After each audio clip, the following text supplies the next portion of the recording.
Yeah, we got Daredevil up in here, y'all. Daredevil. I'm super excited. Daredevil is one of my favorite characters in the world, and we have an awesome show today. We're going to talk about all kinds of great Daredevil goodness, Daredevil Yellow, Daredevil on She-Hulk, which I have no idea when he's coming on, but he's coming on soon. As you can see here, as this beautiful, beautiful costume that the MCU has put together. I'm super excited. I got some people to talk about Loeb and Tim Sale's Daredevil Yellow that I can't wait to bring on, and Chris will eventually be joining us, I think, eventually. So let's get this party started, shall we? Huh? We'll all introduce our little mini staff here. Eventually. There we go. All right, we got Mr. Michael Daly. Mr. Michael, how are we doing today, sir? Doing pretty good. Excited to finally jump in and chat Daredevil with you.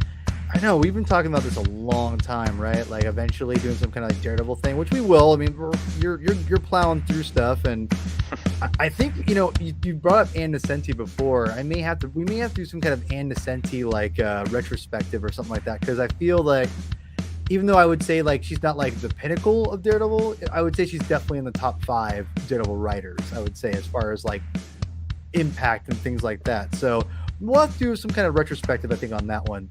Jay, would you agree about Ann Nocenti? Yep. Unmuted now. Yes, definitely would. I've actually personally not gotten too much of her run yet.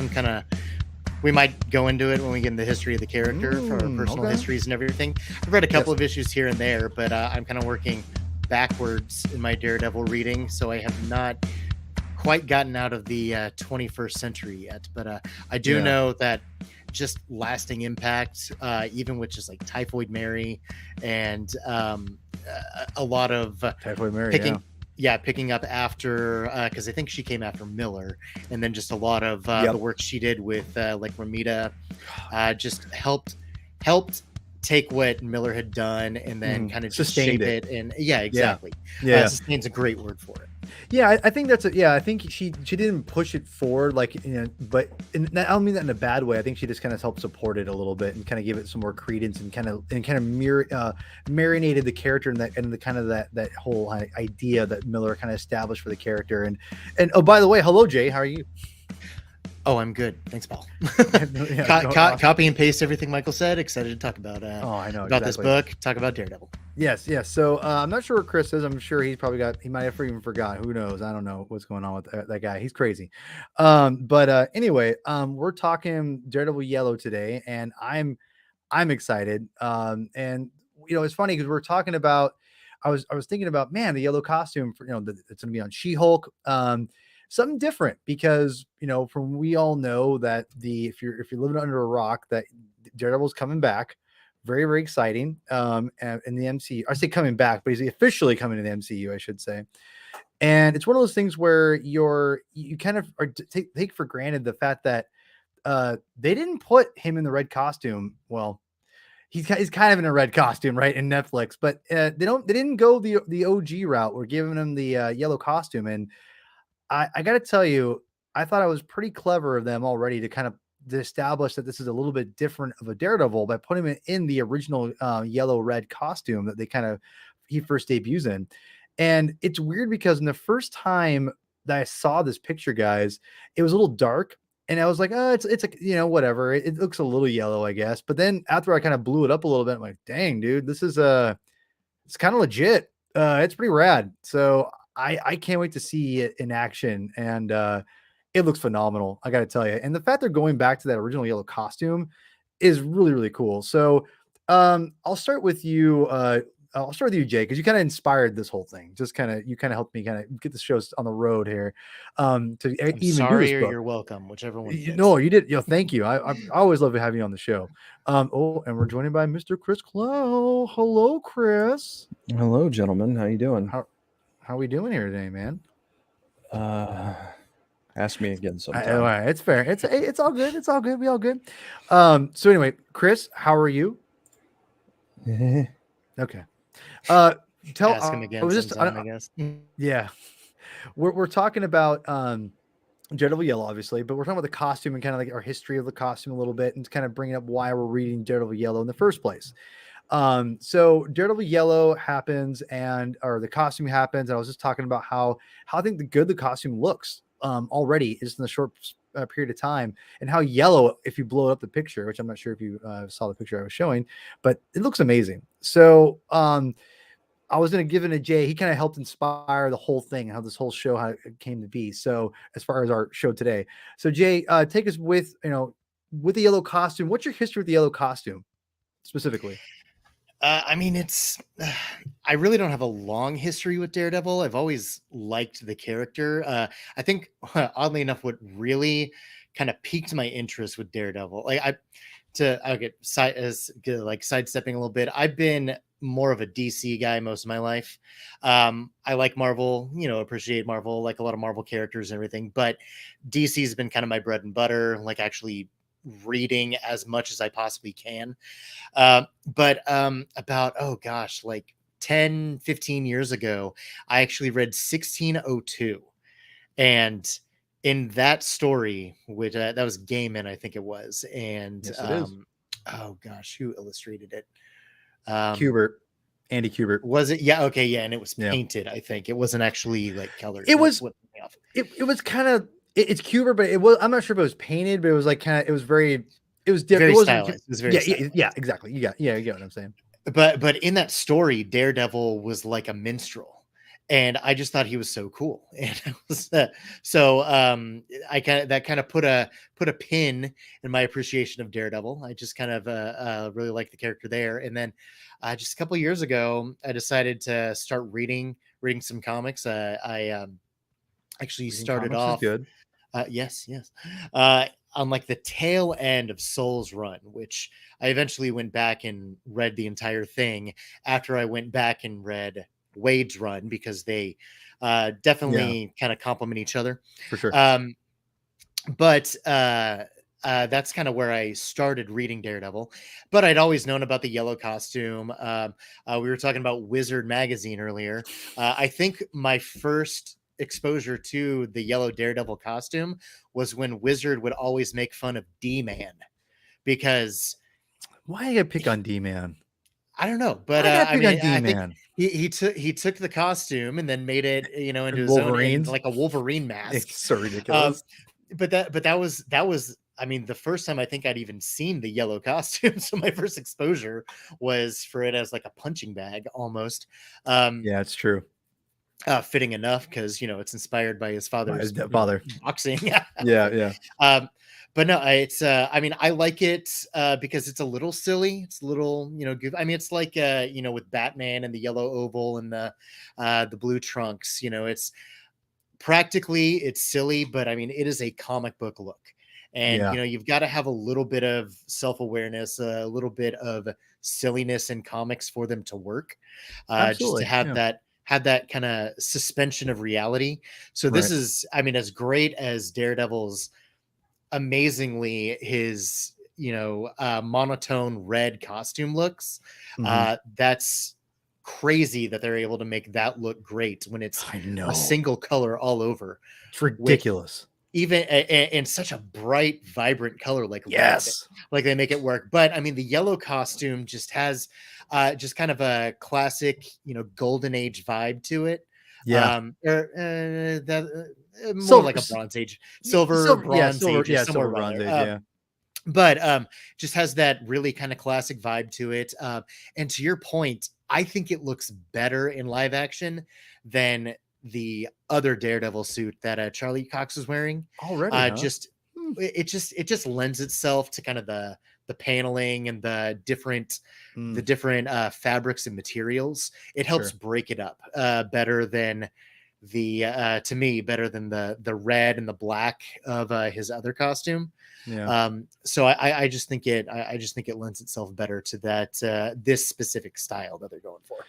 Yeah, totally. Right on. So we'll get into the book here in a second, but Michael, you're like the resident, you're like my go-to for Daredevil. And I'm a pretty big Daredevil fan. So I know we can talk shop a lot. So, but when I need another Daredevil person, I had to get you on because you're a huge Daredevil fan. So, I'm curious, I mean, no disrespect, you're kind of more recent in the last, like, what, 3-4 years Daredevil fan, a hardcore Daredevil fan? I'd say like of digging into the comics, but like, right.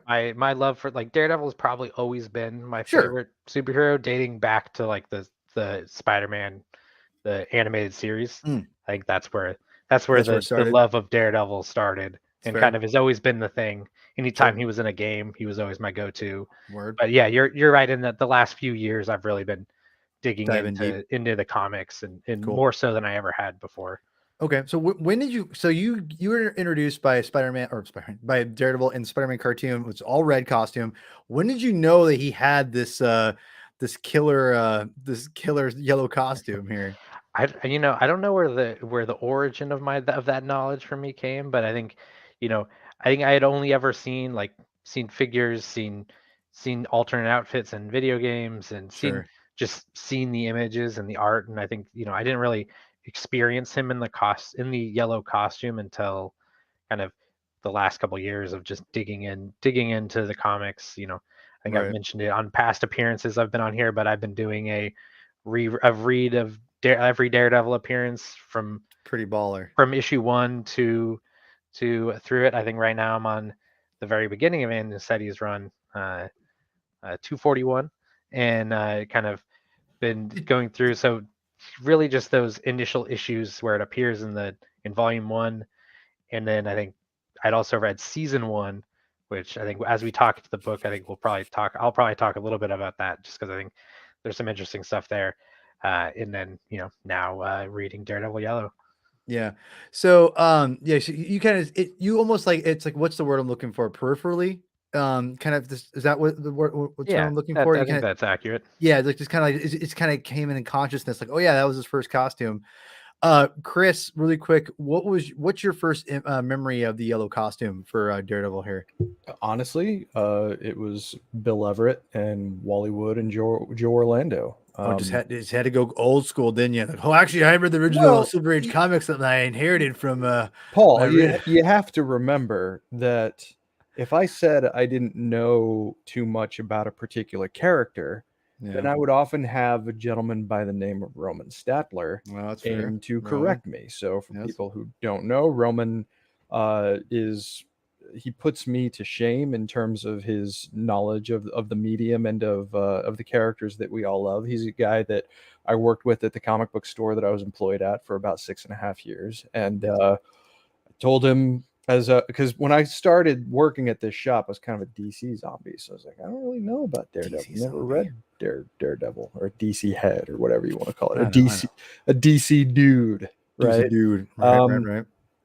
So he said, okay, stop what you're doing right now. I was like, I'm bagging on board. Stop. Go to the I shelf. love Roman. Pick up the omnibus right there.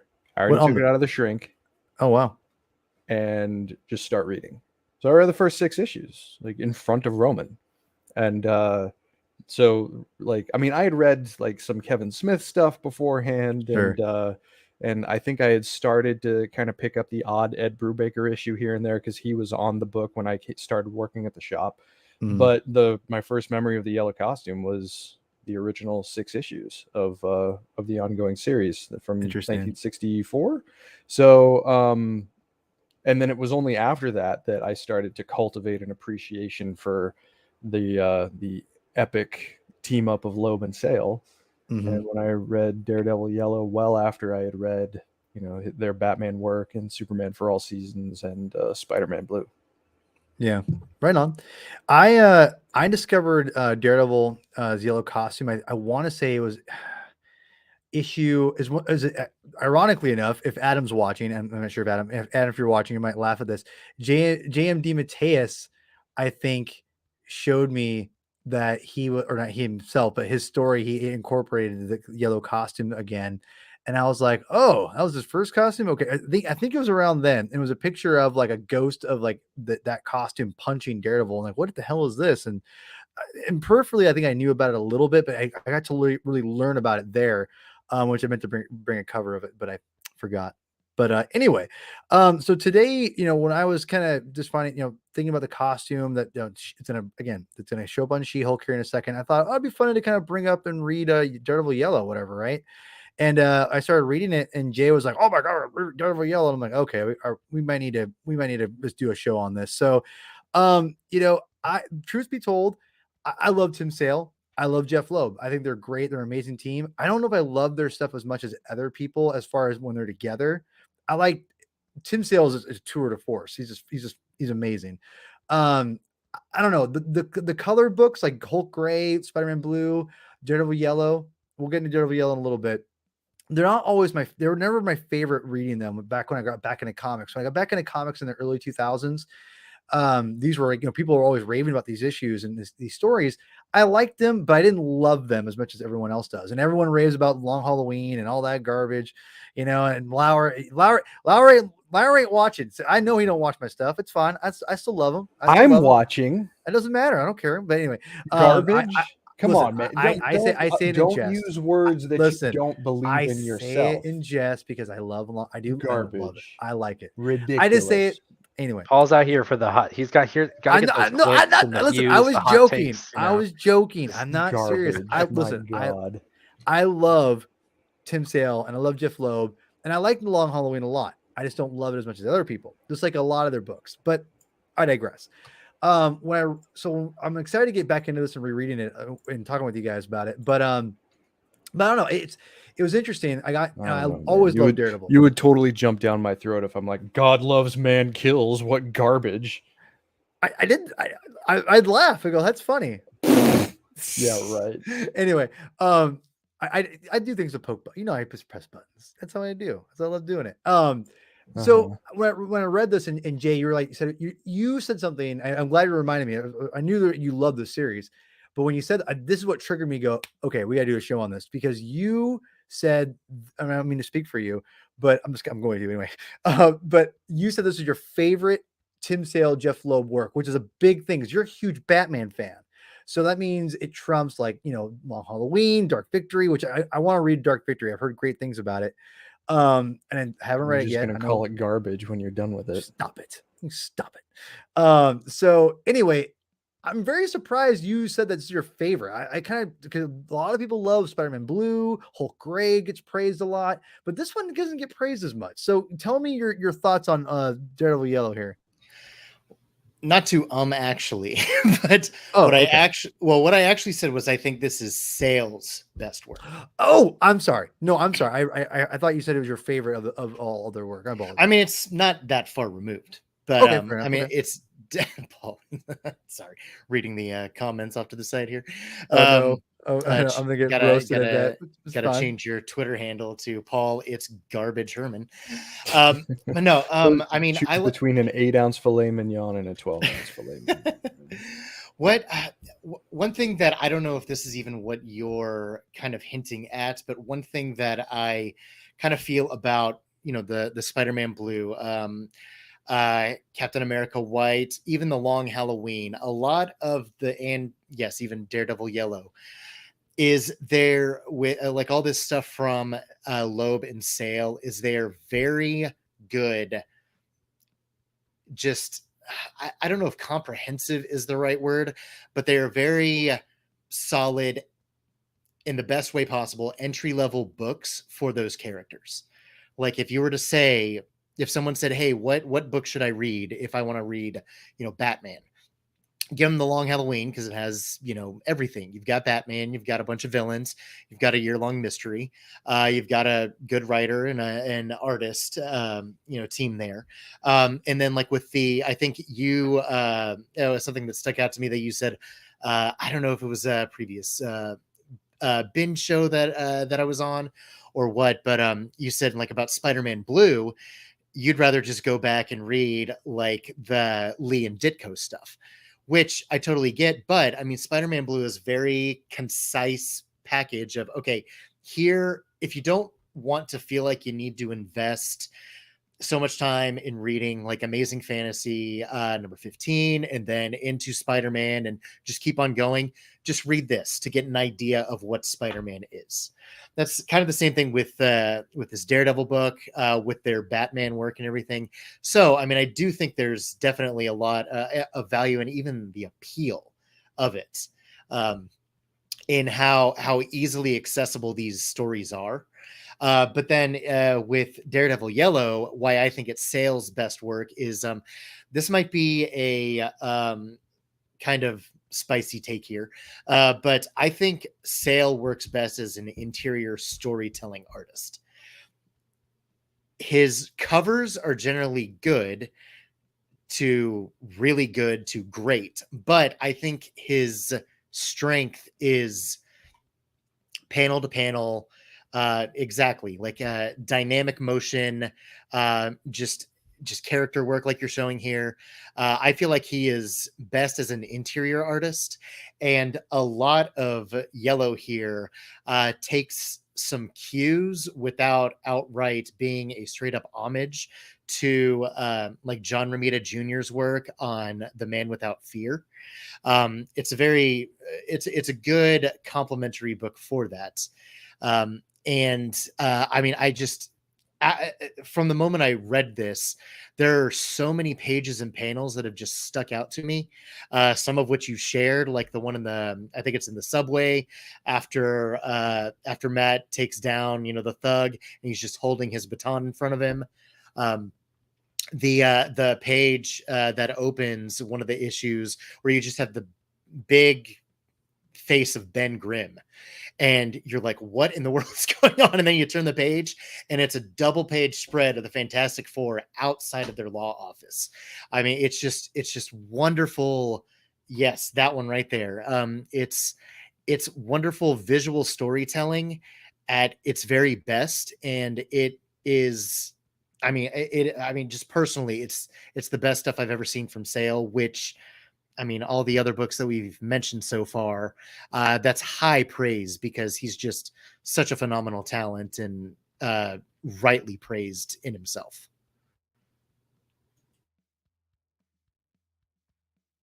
You're muted, Paul. Man. Rookie mistake. I'm just going to piggyback off this one thing, and I'll throw it to Michael. You talked about his interior art, and I think you're right. I think he is such an underrated. He draws beautiful pictures. Let's be real. I mean, like these splash pages that he draws are just like this. This isn't ridiculous. I mean, come on. I mean, I just love this stuff. Is incredible, right? Like this is a great. This guy can draw like no one other, right? And obviously when he's on Heroes, doing all those beautiful paintings from for that amazing first season, which I love that first season. It's phenomenal. What the crazy thing is that you brought up a great point. He draws amazing interiors, and I kind of figured this out.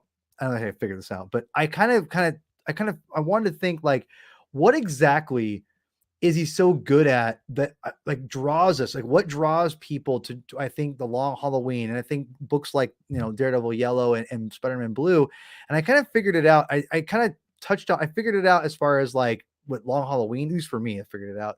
But I felt like even more so on these books, like on Spider-Man Blue and Daredevil Yellow, is that when he's doing these big storytelling, it's it's not distinct, but it's very deliberate. And what I mean by that is that it's very much, it's very simple and not, it's not anything fancy. It's like, here's 3 panels, here's 4 panels, like, or yeah, 3 panels, 4 panels. He's not going crazy. It's very, very basic storytelling. And honestly, and I went to my good buddy, Alex from Comic Book Historians. He did a long interview with Tim Sale, a couple of years ago, and it's awesome. Listen to it. It's fantastic. Like he hung out with them on after a con one day and interviewed him at his hotel for like a long time. It was like hours. And most of it's on his site. So go check out Comic Book Historian's interview with Tim Sale from years ago. It was fantastic. And he goes through his whole history. And I asked him, I said, I want to know, was Tim Sale a big anime fan? And manga fan, excuse me. And he said, I don't know. And I said, the reason why I'm asking is because I feel like there's a lot of similarities between Tim Sale's storytelling in manga. And he said, you know what? That's a good point. I mean, I'm going to put words in your mouth, Alex. I forgot exactly. It was in text. I could have been bringing it up, but he said, that's a good point.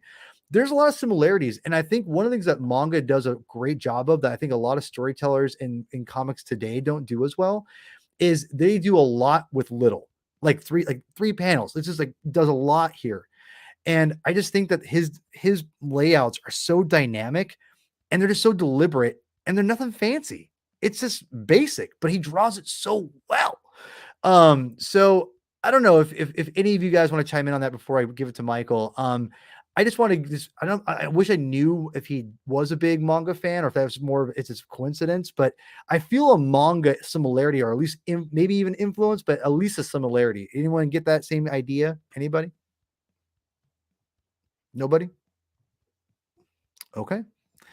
I will move it on then. Does anybody on here read manga, by the way? Anyone? I was You gonna know, say I I read haven't it. read enough manga to have a valid input on that. Never I'm studied. very niche. Growing up, I read like a handful of Naruto. That's Or about it. But Pokemon. yeah, I haven't gotten super deep No for it at judgment. all, so I got you. can't All right, comment. Michael, tell us what you think about Daredevil Yellow here, sir. I mean, I think I loved it. I think this was my first time reading it. Um, but it was it was interesting. It's not my first time experiencing this story. Um, Yeah, explain. and I think it's interesting. I think for especially kind of just as a way to look back at like comic book storytelling through different eras and different times is, Mhm. this Daredevil's origin story has been told at least 4 times. I'm sure there are a million other flashbacks to it, but Yeah. you go obviously this comic is more or less issues 1 through 5 with maybe a tiny bit. You get the Matador thrown in very briefly at the very end. You don't get like a whole basically equivalent of that story. Um, but you know, so like and then this story, and then Frank Miller and Man Without Fear maybe does the first 2 issues of Man Without Fear is basically the early parts of this, where with his father's death, with him, you know, chasing down the fixer, you know, taking care of this scene, basically the same scenes play out the same way across all these different eras of comics, and then then this comic comes out, and then again in I think 2011. I think this book's 2001. Is that right? Yeah. Yeah, Yeah. and then 10 years later, Marvel does season 1, Daredevil season 1, which is again basically a retelling of the first 6 issues of Daredevil volume 1, which covers a lot of the same material. And it's a cool method just to see how cool way, if you're interested, if you really enjoy this, to go back and read those other versions just to see how different storytellers and different creators tell the same story across different eras. And I think this was probably my favorite telling of Really? that story. I think a large part, I think, to what we were talking about a little earlier, just the art in this book is so incredible. I think the shot of Jack winning the fight, the 2-page spread, Yeah, I got like, you. is just, yes, that one. Like, It's if you gorgeous. ask me, like, oh, you could own an original comic art from any piece of comic ever, this might be what I would pick. Like, it's Yeah, just man. so Yeah. incredible. Like, I think also, like, we talked about Sale a lot, but also definitely shout out to Matt Hollingsworth, who's credited as the colorist here. Mhm. Just the I was watercolors about in to this. say Yeah, he's just as much a part of it as Sale is. yeah, I would agree with that too. Yeah. yeah. Just the watercolors it gives, especially just like, you give such texture to the book. And I don't think I've seen many comics done in watercolor. I'm sure there are other people who've done it, and maybe I'm even completely wrong and it's not done in watercolor. But it looks like it is, or at least has that feel to it, and it looks so incredible. Um, and I think one of the things I love so much is partially about that Jack Murdoch's panel, but also a lot of other panels in the book is just there's so much little detail in every little part of the page that like you can get. Like, there's the scene when they go to the bar, when they take Karen to the bar, and just every little bit, there's just so much little detail. There's all Mhm. these little stories obviously that we don't spend time with, but all the different bar patrons and whatnot, I think Yeah. just does such an incredible job of kind of telling that. And and I think, comparing it to the old, this comic, as it's written, much more obviously, much more 60s comics, just, you know they're definitely not going to be everyone's cup of tea. Though, despite I personally enjoy the campiness and The early kind of years. the early Yeah. years of just getting the kind of the old style of storytelling. And but this is definitely, I think, of the versions of this story, I think that's the one I've enjoyed the most. Yeah. I want to say too that or I want to ask you, do you think that they were fairly accurate, the early comics compared to this? Like, was it not one for one? You can't just do one for one, but is it pretty accurate as far as what happens in those first original issues into what happens in Daredevil Yellow? Yeah, I mean, I feel like it's pretty beat to beat. There's little things that are different. I think, like on Mhm. the note of the yellow costume, right? Like it's implied here that the reason he changes his costume to a red costume is because red's Karen's favorite color. Um, That's right. and then and so they're gonna paint the town red, and then he shows up later in his red costume, and so which that wasn't an implication in the original comic. He just shows up one day with a red common as like costume and is like, I've been spending months redesigning my superhero outfit. And That's then he pretty goes and awesome. he's like, I never knew I would fight someone as great as Namor for the first time in my red costume. But just some great campy 60s comic book Oh, I love writing. it. That was Colin, right? Gene Colin drew that, didn't he? I think so. Oh, Colin's amazing, dude. Let I need me to read those just the for Colin alone. the Love that guy. original. No, like the original run. It No, but was. Wally Wood. Yeah, But yeah, yeah, yeah. but Gene Colan did the Namor versus Daredevil fight, I believe. I'm Let me pretty sure it see. was I think it Gene. was issue 7. Could be That wrong. was Wally. It was Wally Wood was Damn. also was All right, doing. I was wrong. Colin's. Well, I don't think Colin comes on until kind of. He might not even be on later. until after Stan Lee leaves, Oh, stops okay. writing it. So Okay, I I'm got not you. positive off the top of my head, but All I right. think he's Well, like a little bit later. well, it sounds like you enjoyed this a lot. Revisiting it. Do you? Because people hold all the color books, like again, Hulk Gray, Spider-Man Blue, in high regard. What's your? You haven't read the other ones? It sounds like, but did you enjoy this more than you were anticipating? Is it maybe one of your favorites now? Where does it stand right now in your comic book reading pecking order? I guess you could say. I'd say, I think art wise, it's very high. I think for me, I think for the story wise, I think there was a little bit of, I think it's not as high kind of narratively, just because Sure. it's a story I've read before. Like, I'm a big fan of Loeb and Sale's work on Batman. The big fan of Garbage. And Wow. I'm never gonna hear the end of and that one, huh? no, I don't think so. That's fine. I can take And it. and so I think for me, like I would have loved to see like their take on telling just an original, early days Daredevil story. And Yeah. Yeah. continuity and all that, you might not be able to fit it in because he doesn't actually wear the yellow costume very long. And but no one really cares about continuity with 60 comics from the 60s that much, so you could figure it out. But I think that was the only reason. I think it, on the narrative front, it's not as high for me. But That's it's fair. a very well done telling of that story. Okay, right on. Mr. Chris, you love Tim Sale Loeb stuff in general. I know that you're a big fan of the stuff. Before, you already told me your yellow costume story. So what's your, just your history with this book specifically? I know we all know you loved Tim Sale and Jeff Loeb's work in Batman. Let's leave that out for a second. I know you love all the books, all the colored books for the most part. But Daredevil Yellow specifically, what makes you, if is this, where's this rank for the work of Loeb and Sale? Because I know you love it a lot. And where was your introduction to this story in the first place? I mean, my perspective isn't going to be abundantly different from what everyone else has said so far. Artistically speaking, it's probably like maybe around number 2. Narratively, maybe 3 or 4. I actually tend to like Captain America White more than a lot of people I need seem to read to. that one. Yeah, I haven't read that one. So that one might be a little bit higher than this, but that's also because I have a major affinity for Steve Rogers and Bucky Barnes. So Yes.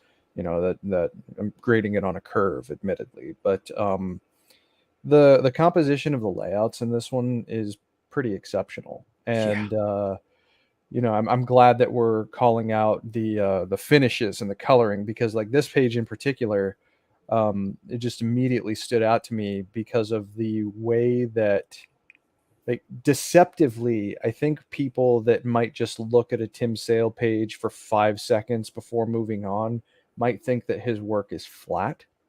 Um, the shading betrays that, and the coloring certainly is a big part of that. There's a lot of three-dimensional shape in even his most stylized work. Yeah. And I think that's very visible here.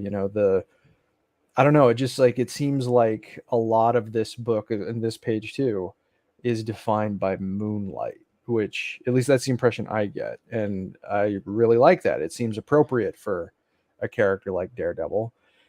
And if memory's serving me correctly, I think that this is the first major appearance of the yellow suit since those first 6 issues, outside of like flashbacks and things. No, well, I mean, depends on what you classify that as, because like me and Adam were talking about, JMD Mateus brought the costume back for a good portion in the early early 90s. There was a little mini run where he actually Adam just said that it was actually the cover of the Epic collection, where it's like that Daredevil costume punching Daredevil. So they have like a fight, like someone's wearing the costume, or no, someone's wearing the red costume of Daredevil, and then so Matt has to wear the yellow costume again to kind of signify like, I know I'm the real Daredevil kind of a thing.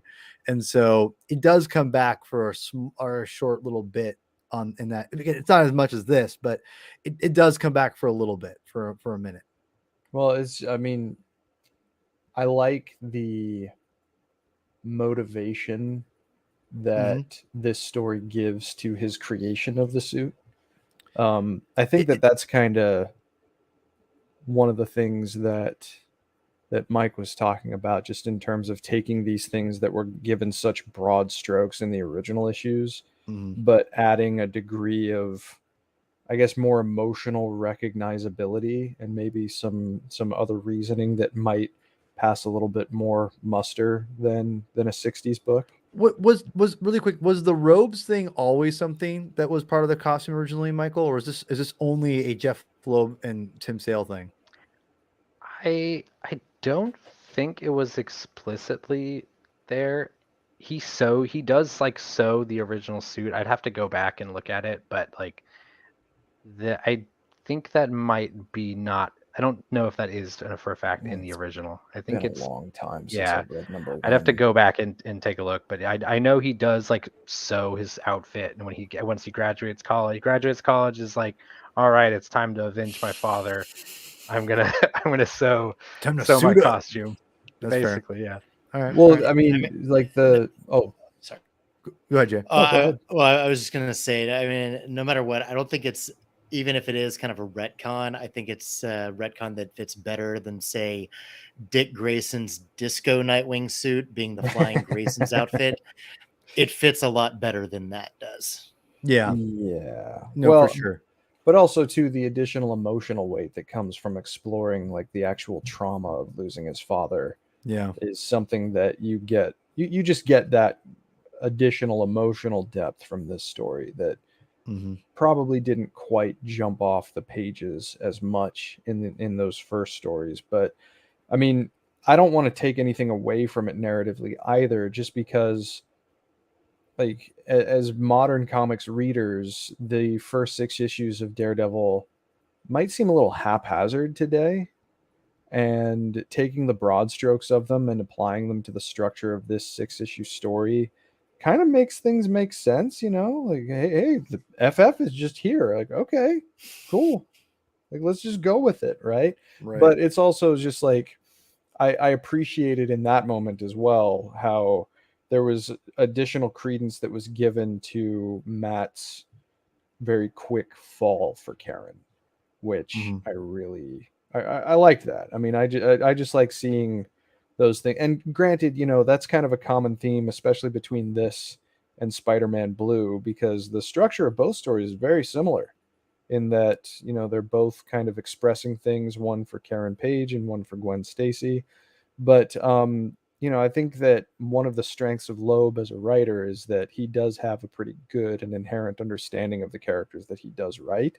And it's not like this feels like a Spider-Man story, which is appropriate. Which is a big thing of the early Daredevils. He just feels like knockoff Spider-Man. It feels like in so many ways. And so yeah, I think this is such a more concise and like true to the character as you know it version of this story for sure. Yeah. So Chris, so would you put this? You said you loved Captain America White. So in the pecking order, where is this? If you had to rank, and don't rank all of them, but just tell me where we all know. I'm assuming Log Halloween's your favorite of the Tim Sale. No. Loeb. No. What's number one? Just curious. Superman for All Seasons. Oh, I forgot about that. Okay, so Superman for All Seasons, and then Long Halloween. Then Dark Victory. Okay. Then So- Long Halloween. Okay, so Dark Then Victory is Cap. before. Okay, then Cap. Okay, so Cap's I'm a Dick Grayson fan. I mean, it's just That's like fair. the modernized version of the I mean, you look at the Batman work. I think that there is some applicability here, just because Okay. his Batman work. Batman's history as defined in the modern age is kind of like you think about it. It's kind of all over the place in terms of what it pick and chose from in terms of like the early continuity. Mm-hmm. But Loeb helped make it make sense, because Frank Miller came in, he busted the door down with Year One, and then 13 or so years after that, or no 10 or 11 years after that was when Long Yeah. Halloween came out. And it's like a combination of the Year One history along with some of the early years Batman stories to some degree, and then you take in the origin of Robin, and he just made it all work, right? Right. This doesn't feel as cohesive as that, but I would be a little weirded out if it was, just because then I think you kind of lose the spirit of the original stories. Mhm. So I think the way that they lay this out makes a lot of sense. But if I'm just personally forced to compare on my tastes alone this story with stories featuring Batman and Superman and Captain America, then my tastes Okay. fall in a different spot. But But would you? the artistry here, I think, is top notch. Okay. So really quick, I'm gonna throw it back to you guys in a second. I'm just gonna say this, that of the Tim Sale Loeb stuff, I definitely like this more the second time the second time I revisited it, because when I bought it years ago, I didn't love it, and now I was on a big Daredevil kick at the time, and part of it was because I was reading lots of Frank Miller, obviously, and then Bendis and whatever, and then Brubaker at the time. So I'm reading this, and it's just like, just kind of whatever. But reading it the second time through, I would say it was a much better read. I have a much better appreciation for the art and the storytelling, because I think the panel layouts of this are incredible. I think this is a great example. I think the comic book medium showing you what you can do with a little. Again, you have 3 just long horizontal panels, and then it's just you have Matt just jumping down, but then you have some person, like everything stays the same, and then the cat all of a sudden the guy's like, hey, whatever, blah blah blah. It's just dynamic of showing you the character of like building of what Matt is like, right? And you're showing you how he's isolated, he's in dark places, he's alone, and then someone is like, wait, what's going on out here? And you're symbolizing the fact that this character is someone's always on the outside looking into him, and it's all visual. And I love that. That's why I love comic books, right? And it's all simple. It's only 3 panels. And you could say, this is boring, this is stupid, but it's interesting. I will say this. I was talking to my older brother about comic books and whatnot. He likes comic books, but not as much as I do. And he brought up this one page where I was showing him Daredevil Yellow, and he brought up this page to me, what happens to him with comic books. And it was interesting that he brought it up, and I thought it's a fair point. So we were talking, and he came, we were just looking at pages, and I said, look how amazing this looks. And he said, yeah, but here's the problem with comic books for me. He flipped through the pages and he gets to this. He goes, when I'm into a story and I get into this, there's nothing dynamic about this.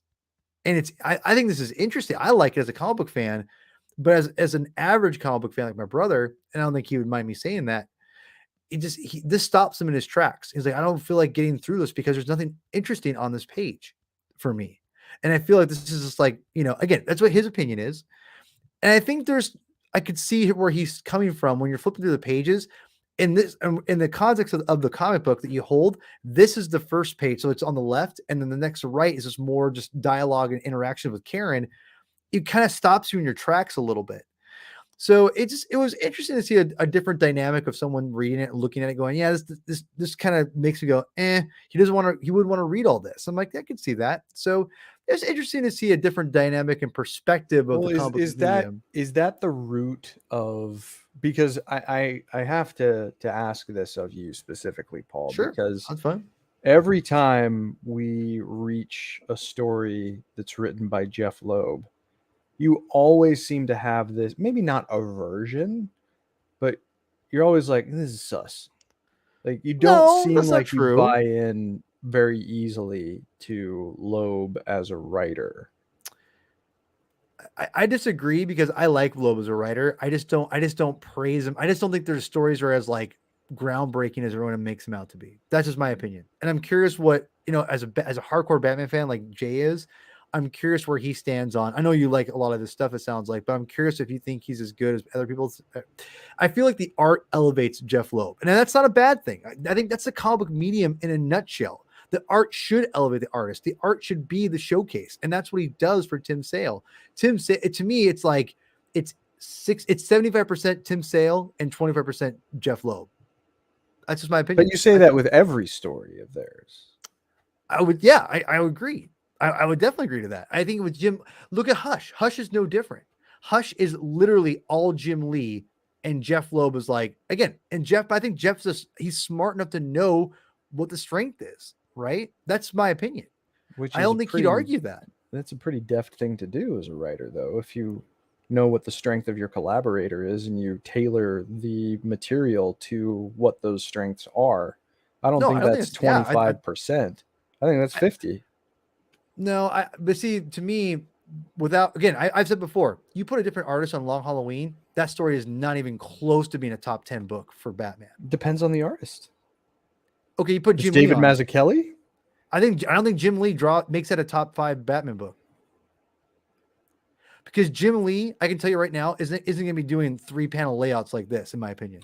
So what if this was drawn by Michael Lark? I don't know if it works as well, because they don't tell a story like Tim Sale. Tim Sale has dynamics, and simplicity of this is still dynamic. Again, I go back to this other page. I love this conversation, by the way. Like, look at this. This is all simplicity, but it's dynamic. And I love Jim Lee. Jim Lee's he's a great artist, and he knows how to tell a story in a great way. But he is not as dynamic. Has a good command of being quiet, having quiet moments, and then having dynamic. But there's a go ahead. Yeah, go ahead. This page right here. I was just looking at it, a few minutes ago. What I love about this page is it's not neat. Like, it looks like the background is colored with like markers, like Crayola markers, and you can see the strokes. You can see where they didn't fully color it in, and it's not sloppy, but it also doesn't look pristine, and that's what makes it work. They're probably, I get what both of you are saying, really. Yeah. Like a writer knowing the artist he's working with, how. Not to use them as if the writer is elevated above the artist, but a writer knowing when to let the penciler and the colorist tell the story is a necessary skill in successful storytelling. Absolutely. At the same time, there more than likely wasn't any direction in the script of paint or color the background of the city here, make it look like a kid scribbled on a piece of paper. That was the intuition of probably Hollingsworth in that case, or it may have been Sale, because I think he did a lot of the background inking. Like even on that page there, you can see it in like that wall right there in the center. You can see a couple of smudges where he didn't quite color it in fully, and it makes it pop more because it isn't as perfect as say somebody who would be coloring Jim Lee would be doing. Mazzucchelli, I don't think was necessarily fair, because even though his and Sale's styles aren't the exact same, I can see a lot of the same spirit in the two. They use they both know how to use. I hate you, but I also love you. They know how to make every single line work, and they don't go too far. On this is a very detailed page, but then that page you were just showing, that was just the 3 vertical panels with the Yeah. skyline in the background, that was very spare, and Sale knew what to do in that instance. And Loeb may have said, hey, just go nuts here, so there is that aspect of Loeb knowing. But collaborative trust is Yeah, a component of a absolutely. partnership. Exactly. Yeah, exactly. yeah, And absolutely. I mean, I don't know. It seems to me like it's not nearly as cut and dry in terms of trying to determine like where, if it's like 75-25, that seems like someone isn't getting enough credit. I don't care who it is on either end. And I think that's a fair. I mean, I say that I'm also being eccentric when I say that, but I think, but if I'm being realistic, I still think it's not too far off either. To be honest, I'd say if at the absolute most, it's 60-40 in favor of Tim Sale, but again, I don't. It's not. But see, this is really interesting, especially coming from you, because you've seen Sure. these two men interact directly. Yeah, when I was a kid. I mean, they famously had implicit trust between each other.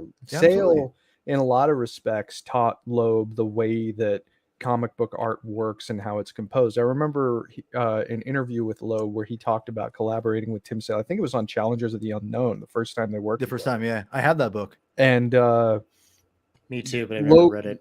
Loeb gave him an instruction tried. saying, well, I don't know, like this is good, but can you move the camera up here to show this, this, and this? And Sale said, okay, but you realize you're asking me to draw the page again, right? And they, oh yeah, I guess I am. And it's like, these are the kinds of things that help. This is what happens when you let someone who writes Commando write comics. See, there it is again. You're betraying this like aversion to Jeff Loeb.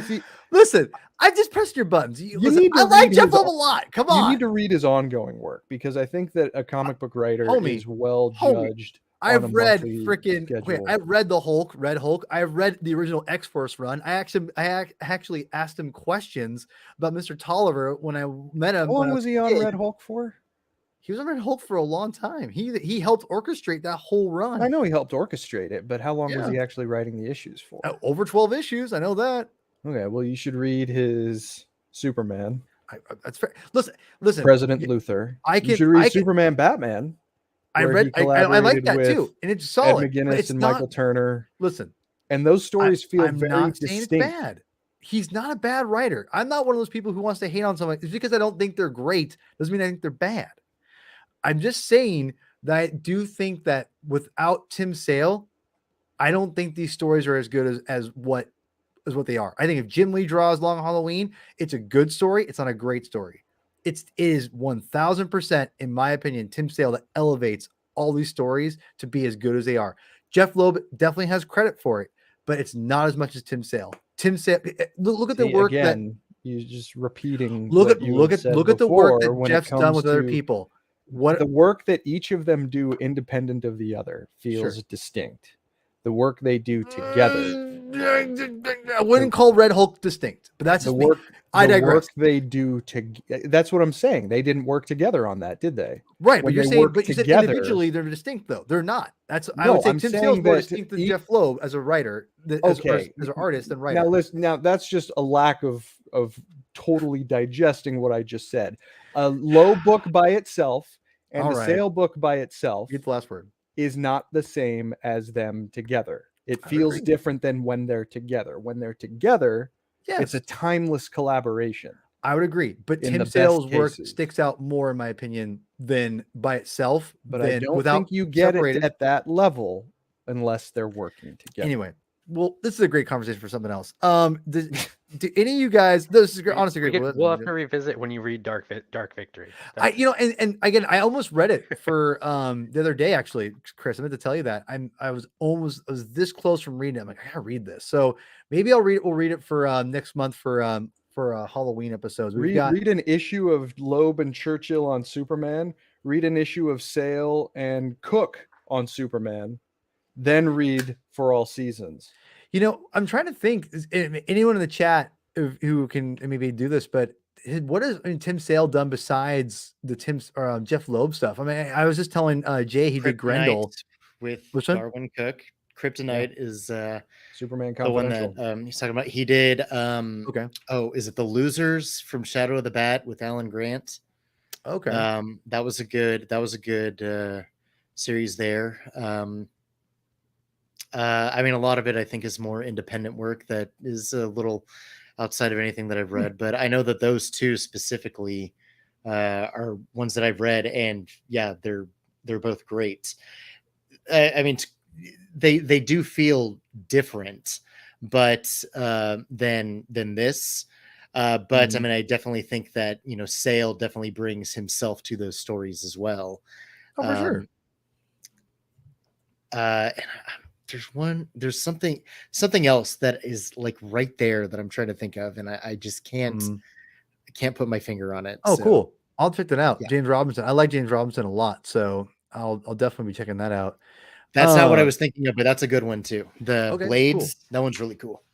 All right, I think Adam in chat made a great point of. Go for I it, think man. Loeb doesn't get as much runway to do his thing here. I think on this book in particular, I think just to defend him a little bit, Sure. because this is a retelling of an existing story. I think in that he was pretty faithful to. Yeah. And I think which I think Sale gets to do whatever. He can just go wild on the art and reimagine the art in totally new ways. But I think he didn't have as much runway. Well, and again, I'm much as maybe someone will listen and be like, you hate Jeff Loeb. I actually don't hate Jeff Loeb at all. It's weird to me that I think people. You're lying. What are you talking about? I'm lying. I'm telling you the truth. The garbage man is lying. I was being eccentric. Viewers. I'm never eccentric. Oh, right. No, but I think that Jeff Loeb, he does good stuff, man. Don't get me wrong. I think he does well.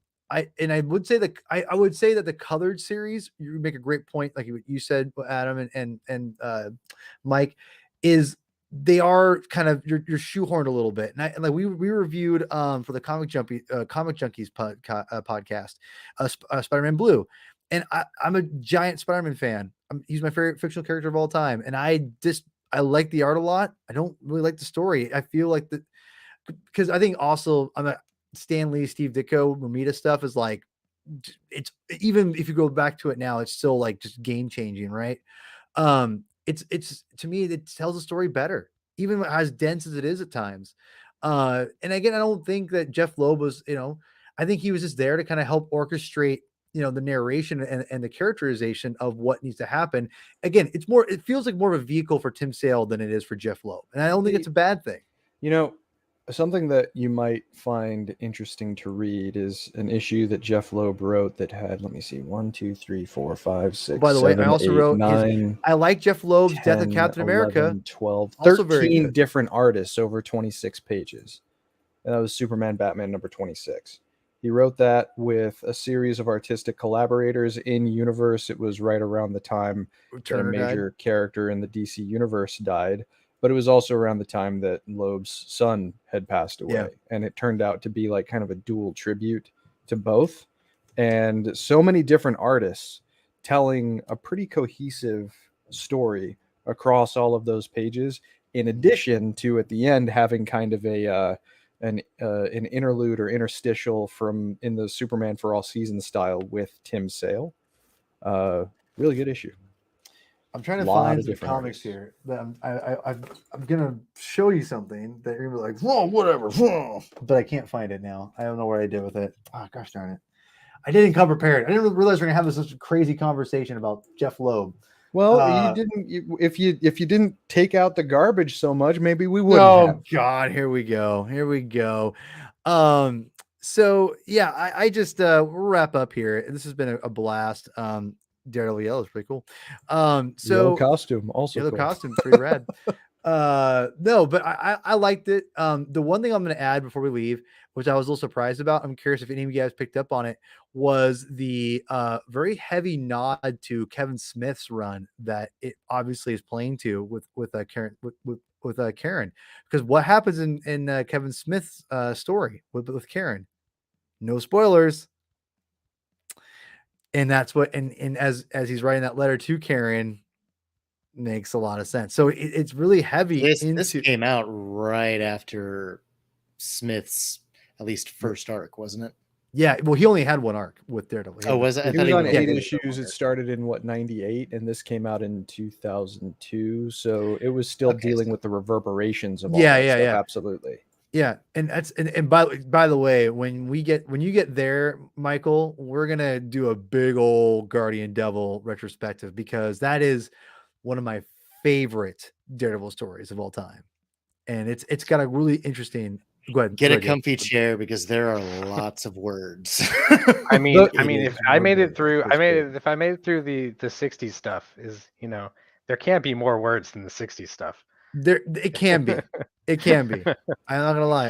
Kevin Smith wrote this like it was a movie script, and I think his he's word even balloons literally said take up half a page. I think he's even Alright. said that he overwrote that. He did. Yeah. Arc, like since then. He Well, did that I- on Green Arrow too. Yeah, but you know what? But Jay, to be fair, I'm gonna say this right now. To his credit, I think it actually serves the story pretty well because there's a lot of information he's trying to build up, and he definitely he kind of figures it out halfway through. Like he kind of realizes, I need to pull back. Sure. And- I wasn't meaning it to necessarily dunk on it. Just, I mean, No, it yeah, is- right. It is very text heavy. Yeah. But I mean, it's a good story. Well, It's- and yeah. across his movies and his comics, I mean, a strength of Smith's is dialogue. So a He- giant word balloon that literally takes up half a page isn't necessarily going to be that bad because it's pretty well written. No, I would say for the most part, yeah. I'm with Jay though. It definitely, you could definitely feel, especially in that first issue. That first issue is just. But you know what though? I'm gonna give him some props too a little bit because at least with this comic book, Jay, it gives you way more than a current comic does today. Because in a current comic today, they'll get you like you're lucky to get like 5 word balloons of dialogue on a page, and there's Oh. not a lot of really insight into the characters like psyche. And I say characters meaning multiple characters on a page. And I've been reading a lot of Bronze Age and just kind of modern age stuff where word balloons were heavy. I mean, early '90s stuff. And you know what? I miss it. I miss being able to get into the minds of both like the villain and the hero at the same time. Like you don't get that anymore. I mean, I'd like a full meal for $5 an issue rather than the after dinner mint for $7 an issue. And listen, I'm not saying you should just add dialogue for the sake of adding dialogue. What I'm saying is use all the tools a little bit more effectively. And I think that you give us a little bit more for comic book reading. I know it's not as cool to do that because you want things to be not like this is like old comics are dumb. It's like, yeah, I get it. But I mean, at the same time, use it use the narration and the captions to your advantage. Like let's get into this character, use the medium of written prose and words or whatever to your advantage to be able to say, hey, like let's get into this character's minds. And you don't have to just focus on the antagonist or the protagonist or one character at a time. Let's do multiple characters on a page. You can do that with this medium. That's what makes the medium so awesome. So anyway, I'm glad you brought that up because I think you're right though, that it's a lot of dialogue on the Guardian Devil, but Guardian Devil is a top, it might be my favorite Daredevil story ever. It might be. Really? Yeah, it might be. It's up there. It's up Great Quesada and Palmiotti. Oh man, their work on it is also fantastic. there. Okay, Justin has the last word. This is incredible. This is amazing. That is probably like you. Oh God, that's That might be being generous. that is, oh my God, Justin, I love you, dude. Which, speaking of which, Justin's gonna join us next week. Did you know that? Next week, we're gonna do Man of Steel, original burn, man. Post Crisis on Infinite Earths, right, Chris? Yep, that's right. That's the reshaped origin of Superman himself. And and we're gonna have Garrett from Batman on Film. So we have Justin from Let's Go. We have Garrett from Batman on Film. We've got Chris, the biggest Superman fan I know, and you got me, who doesn't know anything. I don't know nothing. Oh, But come I'm on excited. now. What's It's that? the best Superman origin. I'll just leave it at that. I'm a he's Strong killing me today. words. Strong words. words. I have no idea where Justin falls in this, and Justin, don't tell me. I just want to know. I can't wait to get into it. But anyway, guys, thank you so much for coming on the show. I meant to say this earlier, like, subscribe, but I guess I didn't do it, and I guess people aren't going to watch this far. But oh well. I'm having a blast. That's all that matters. But like, subscribe, all that jazz to the channels, and Jay, where can people find you on? And do you do podcasting anywhere? Am I blind to this? I'm between shows right now. you need to get on this stuff, man. Get on a show, brother. I mean, come on. I joined the Everyone Loves the Drake show, but we're all kind of busy, man. Not excited. Well, busy, but also not excited about a lot of stuff right now. That's gotcha. Yeah. That's fair. That's fair. Maybe Justin and I should start a show because we're both between shows. And I've been on his show before, and he's I think Let's Go's coming back. It's coming back. You told me, That's right, true. Justin? True. So, but I mean, you can find me just Twitter, Instagram. My handle is right there at JOYAWS. I also, I mean, I have a blog that I have just to kind of keep up with stuff that I get review copies for like books and figures and statues and comics and everything. It's Comic Pause, PAUSE. Follow me there on also Twitter and Instagram. And I actually, speaking of Marvel and Spider-Man, a new Spider-Man, like a history book called Spider-Man. Yeah, I saw that. Yeah, I can't remember the full title, but I think it was originally called the Spider-Man Vault, written by Peter David, like big Hulk writer Peter David. Oh, I know. And then a guy named Robert Greenberger. I think it was released about 10 years ago. It's updated by Matthew Manning, who wrote like the Batman Ninja Turtle Adventures comic series, and then a couple of other things. He updated it to include stuff that's happened with Spider-Man ever since the original book. But I wrote a review of that today. Cool. Posted it today. So yeah, check I'll that check it out. Right on, man. Well, I always like having you on the show. Obviously, every time I get on someone like a buddy like you on, I always get like 8 different show ideas. Like, well, we can have you on for this one, and so I'll as always, I'll be in touch. So you inspired this one. I'm glad to have you on and get to the insight on that. So thank you for joining us, sir. I always appreciate it. Thank you for having me. Absolutely, Mr. Michael. As always, you're busy, and I always just drag you along these shows, and you're always very willing, and I always really appreciate it. And your lady's always nice to let you go, even though she's out of the state right now. It doesn't matter, but I always appreciate it. But where can people find you at for your basketball musings and comic book musings? You can find me at MJ Daily. Right now, you'll get a breather from basketball tweets. Basketball season is Magic started. Gathering. It's coming. Yeah, Matt. Sometimes Flesh and Blood, card games, board games, video games. It's usually what I'm talking about something. Occasionally comics. But you can find me there. You should talk more about comics, I think. That's just me. I just, I whenever I'm reading, I usually post something. So I know. The pile of comics to read has been growing, and like our slogan that Chris created, man. Read more comics. Come on, man. Stop slacking. Stop slacking. I'm gonna, right after, I'm gonna jump into this right after we get out of here. Solid issue. Solid issue. I'm excited. I've been waiting to read it. All right, right on, man. Well, listen, I always appreciate you coming on, and I'll get you on again. You know the drill. You know the drill. Yep. Chris, my cohort, my sidekick. You're your faithful passenger on the. Yeah, there you go. That's a great example. And people probably see us like these arguments to have. I love these conversations because I just think there's no right or wrong necessarily. I mean, you probably think it's right or wrong, but I think that there's just viewpoints.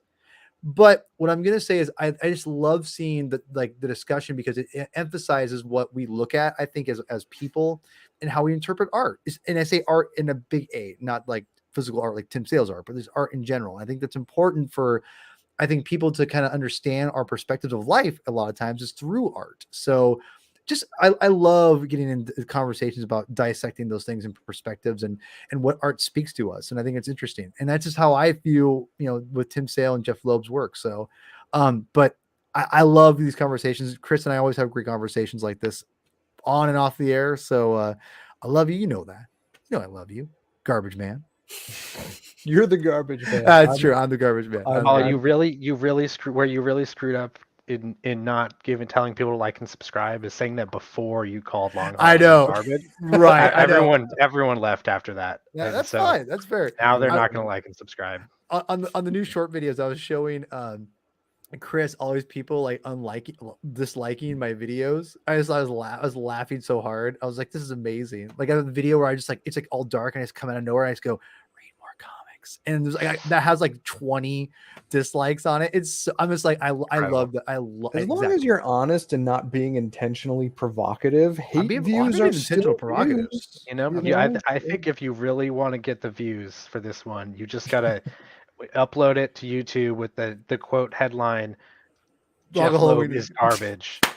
I would never do that. I would never do that. The views will come streaming in. and the hate mail and the cancellation would come in right afterwards. Probably we'll find him. We'll get him. Yeah. Thank you, Justin. That's exactly it. Chris is So he's Tim Sale. I'm definitely Jeff Loeb in this. So Chris, where can people find you at, sir? At Chris Clow on Twitter, CHRISCLOW. Currently in the process of planning at least one, maybe two new sort of sub shows that you can find on this channel. So should be kind of long form, but should be a good time. Maybe a face or two you've seen before in relation to Paul and I. Certainly Paul. But it's gonna be interesting. Might have some fun with it. Who knows? Yeah. Maybe you'll be green with envy about it. Oh, wow, you're really on thick. All right. Anyway, you can follow his stuff, follow my stuff. Yeah, thank you for joining us. Thanks for joining us and hit like, subscribe, all that jazz. And Chris, why don't you take us out, sir? Read more comics. Bye, y'all.